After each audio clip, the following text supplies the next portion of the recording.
Good morning दोस्तों। Education GK में आपका स्वागत है। एजुकेशन जीके में आज की वीडियो करंट अफेयर्स है। आज के करंट अफेयर में आज का दिन है सैटरडे तथा आज की डेट है 9 मई 2020।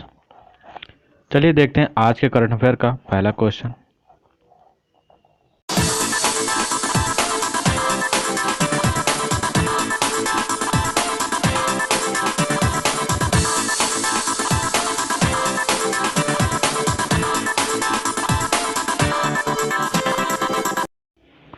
आज का पहला क्वेश्चन है, हाल ही में भारत सरकार द्वारा किस राजनयिक को संयुक्त राष्ट्र में अपने स्थायी प्रतिनिधि के रूप में नियुक्त किया गया है? तो इसका सही जवाब है option number A, T.S.. Tirumurti. बात करते हैं अस्थायी मिशन क्या है। तो अस्थायी मिशन वह राजनयिक मिशन है जिसमें संयुक्त राष्ट्र के प्रत्येक सदस्य द्वारा अपना एक अस्थायी प्रतिनिधि संयुक्त राष्ट्र में नियुक्त किया जाता है। इस अस्थायी प्रतिनिधि को संयुक्त राष्ट्र का राजदूत भी कहा जाता है। वर्तमान समय में संयुक्त राष्ट्र के अपर सचिव जनरल और सहायक महासचिव के वरिष्ठ पदों पर 8 भारतीय नियुक्त हैं। ये साल 1985 बैच के भारतीय विदेश सेवा के अधिकारी हैं। टी.एस. तिरुमूर्ति की नियुक्ति सैयद अकबरुद्दीन के स्थान पर की गई है। वर्तमान समय में ये विदेश मंत्रालय के सचिव के तौर पर कार्यरत हैं। अगला क्वेश्चन है, हाल ही में कृषि और किसान कल्याण मंत्रालय द्वारा एकीकृत मृदा पोषक तत्व प्रबंधन के लिए किस जागरूकता अभियान के माध्यम से कृषक आंदोलन का आह्वान किया गया है? तो इसका सही जवाब होगा option number C, mission mode. कृषि और किसान कल्याण मंत्रालय द्वारा जैव एवं जैविक उर्वरकों के बढ़ते उपयोग और रासायनिक उर्वरकों के कम से कम इस्तेमाल के लिए मिशन मोड में जागरूकता अभियान शुरू करने का आह्वान किया गया है। मिशन के लिए जारी दिशा निर्देशों को मृदा स्वास्थ्य कार्ड की सिफारिशों के आधार पर आधारित किया जाएगा। साल 2020-21 के दौरान इस कार्यक्रम का मुख्य फोकस देश के सभी जिलों को कवर करते हुए 1 लाख से अधिक गाँव के किसानों को जागरूक करने पर होगा। नेक्स्ट क्वेश्चन है, हाल ही में किस संस्था द्वारा प्रकाशित लास्ट एट होम रिपोर्ट के अनुसार वर्ष 2019 में लगभग 33 मिलियन लोगों का आंतरिक रूप से विस्थापन हुआ है?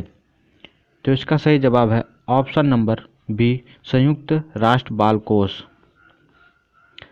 संयुक्त राष्ट्र बाल कोष द्वारा प्रकाशित लास्ट एट होम रिपोर्ट के अनुसार वर्ष 2019 में लगभग 33 मिलियन लोगों का आंतरिक रूप से विस्थापन हुआ है। विस्थापित लोगों में 12 मिलियन बच्चे थे। इसमें लगभग 3 मिलियन बच्चों का विस्थापन संघर्ष और हिंसा के कारण, जबकि 2 मिलियन का विस्थापन प्राकृतिक आपदाओं के कारण देखा गया। रिपोर्ट के अनुसार वर्ष 2019 में भारत में प्राकृतिक आपदाओं, संघर्ष और हिंसा के कारण 5 मिलियन से अधिक लोग आंतरिक रूप से विस्थापित हुए हैं। वर्ष 2019 में भारत में आंतरिक रूप से सर्वाधिक विस्थापन हुआ है। भारत के बाद क्रमशः फिलीपींस, बांग्लादेश और चीन का स्थान है। नेक्स्ट क्वेश्चन है,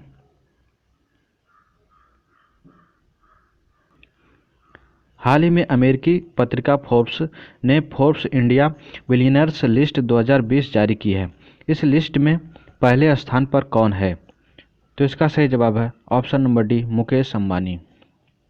इस सूची में रिलायंस इंडिया के chairman Mukesh Ambani 36.8 billion dollar की संपत्ति के साथ अपना पहला स्थान बरकरार रखा है और वे मौजूदा समय में भारत के सर्वाधिक अमीर व्यक्ति हैं। हालांकि मुकेश अंबानी की कुल संपत्ति में बीते वर्ष के मुकाबले 13.2 बिलियन डॉलर की कमी आई है, किंतु इसके बावजूद भी वे पहले स्थान पर मौजूद हैं।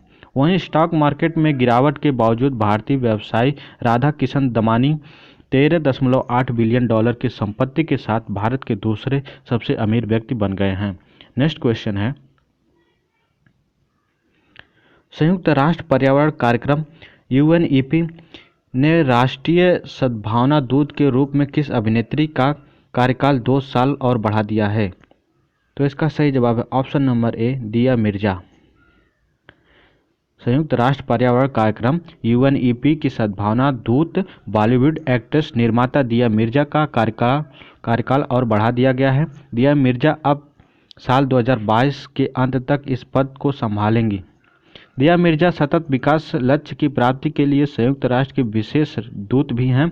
उनका कहना है कि कार्यकाल का बढ़ना पर्यावरण के लिए बदलती चीज़ों की दिशा काम करने के लिए एक मौका मिलने जैसा है। नेक्स्ट क्वेश्चन है, हाल ही में किसने श्रम ब्यूरो के नए महानिदेशक के रूप में पदभार ग्रहण किया? तो इसका सही जवाब है option number B, DPS Negi.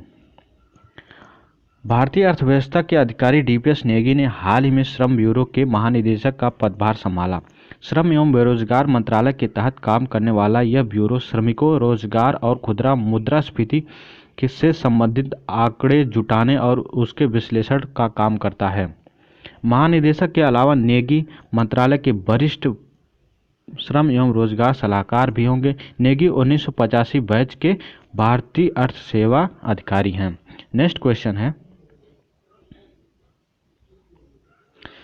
हाल ही में किस राज्य सरकार ने आयुष कवच नामक एक मोबाइल एप्लीकेशन लॉन्च किया है, जिसे आयुष मंत्रालय विकसित किया गया है?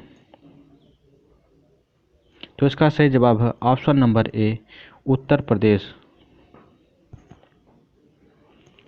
जिसे आयुष मंत्रालय ने विकसित किया है, तो वो कहाँ है, किस सरकार ने? उत्तर प्रदेश ने। तो उत्तर प्रदेश सरकार ने आयुष कवच ऐप लॉन्च किया है कोरोना महामारी के बीच लोगों की सुरक्षा को देखते हुए। राज्य के आयुष विभाग ने इसे तैयार किया है। मुख्यमंत्री योगी आदित्यनाथ ने ऐप को लॉन्च करते हुए बताया कि यह ऐप आयुर्वेद में मौजूद जड़ी बूटियों और चिकित्सा पद्धति पर आधारित है। यह एप्लीकेशन कोविड-19 से लड़ने की प्रक्रिया में प्रतिरक्षा को बढ़ावा देने हेतु स्वास्थ्य उपचार और उपाय प्रदान करने के उद्देश्य से शुरू किया गया है। नेक्स्ट क्वेश्चन है,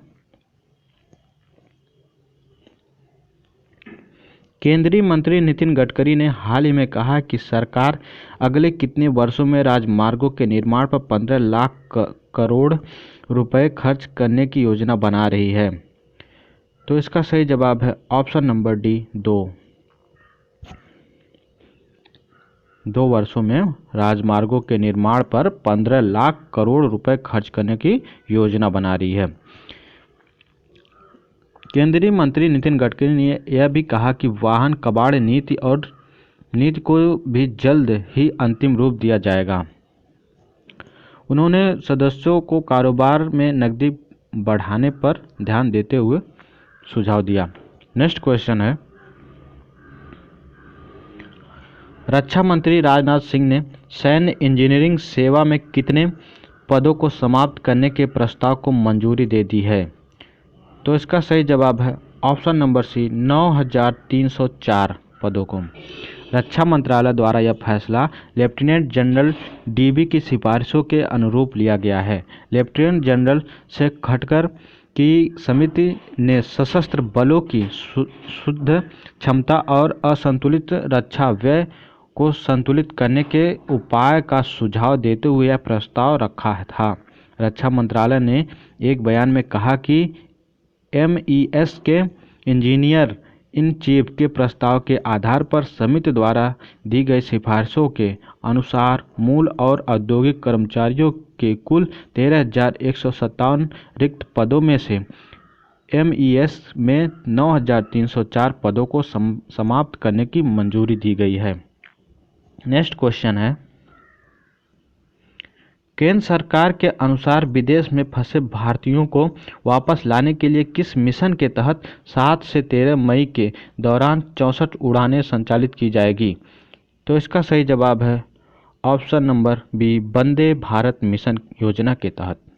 भारत सरकार ने कोरोना संकट के कारण विदेश में फंसे भारतीयों को लाने के लिए वंदे भारत मिशन की शुरुआत की है। इसके लिए एयर इंडिया की और उसकी सहायक कंपनी एयर इंडिया एक्सप्रेस 12 देशों में फंसे 14,800 भारतीयों को वापस लाने के लिए 64 उड़ानों का संचालन करेगी। दोनों कंपनियां वंदे भारत मिशन के तहत काम करेंगी। आदेश में कहा गया है कि दिल्ली हवाई अड्डे आने वाले यात्रियों को पहुंचने की तारीख से 14 दिन पृथक वास में रखा जाएगा, जिसके लिए उन्हें स्वयं भुगतान करना होगा। दोस्तों, अगर वीडियो पसंद आए तो लाइक, शेयर और कमेंट जरूर करें। Thank you for watching.